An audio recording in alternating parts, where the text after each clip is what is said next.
મંત્રીઓ હવે નવા મંત્રીઓ મહાત્મા મંદિર પહોંચવા રવાના થઈ ચૂક્યા છે।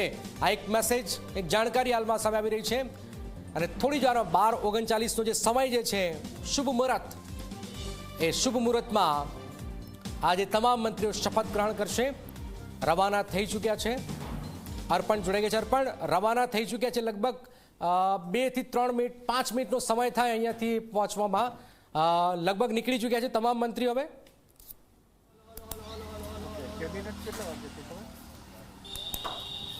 જનક તમામ તો નહીં, પરંતુ નીકળવાની શરૂઆત થઈ ગઈ છે, કારણ કે અત્યાર સુધી પદનામિત તમામ મંત્રીઓ અહીંયા મંત્રીમંડળ નિવાસ સ્થાને એટલે કે મુખ્યમંત્રી ભૂપેન્દ્ર પટેલના નિવાસ સ્થાને જ ઉપસ્થિત હતા, જ્યાં ભાજપના રાષ્ટ્રીય અધ્યક્ષ જેપી નડ્ડા, કેન્દ્રીય મંત્રી અને પૂર્વ ભાજપ પ્રદેશ પ્રમુખ સી.આર. પાટીલ, વર્તમાન પ્રદેશ પ્રમુખ જગદીશ વિશ્વકર્મા સહિતના આગેવાનો હજી પણ અંદર ઉપસ્થિત છે। પરંતુ હવે જેમ જેમ શપથવિધિનો સમય નજીક આવી રહ્યો છે તેમ તેમ એક પછી એક જે પદનામિત મંત્રીઓ છે તેમને મળેલી પોલીસ એસ્કોર્ટ વાહનો સાથે નીકળવાની શરૂઆત થઈ ગઈ છે। એટલે આપ જોઈ શકો છો મારી પાછળની તરફ જે કોન્વોય છે તે આવી ચૂક્યો છે પાછળ, એટલે એક પછી એક જે વાહનો છે તે આવી રહ્યા છે અને પોલીસનો એસ્કોર્ટ સાથે આ વાહનો સીધા મહાત્મા મંદિર જવા રવાના થઈ રહ્યા છે। એટલે એક પછી એક તમામ જેટલા મહાનુભાવો હતા કે જે અત્યાર સુધી અંદર હતા તેમનો આ વિશાળ જે કાફલો છે તબક્કાવાર બહાર આવી રહ્યો છે। એટલે ભાજપના રાષ્ટ્રીય અધ્યક્ષ જેપી નડ્ડા પણ બહાર આવશે, તે બાદ મુખ્યમંત્રી પણ છે, પરંતુ હાલમાં જે દ્રશ્યો જોવા મળી રહ્યા છે, જે પદનામિત મંત્રીઓ છે તેમના ટેકેદારો છે,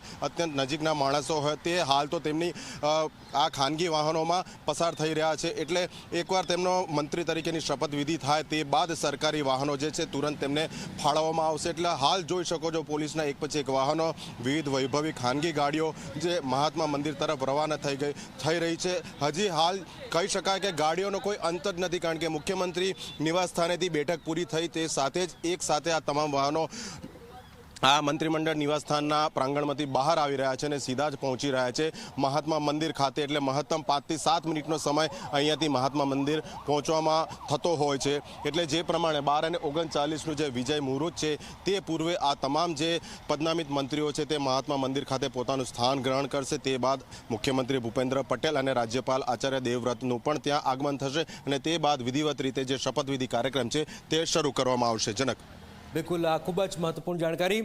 લગભગ મંત્રીઓ છે હવે બહાર નીકળી રહ્યા છે, કારણ કે 12:39નો સમય શુભ મુહૂર્તમાં શપથવિધિ થશે।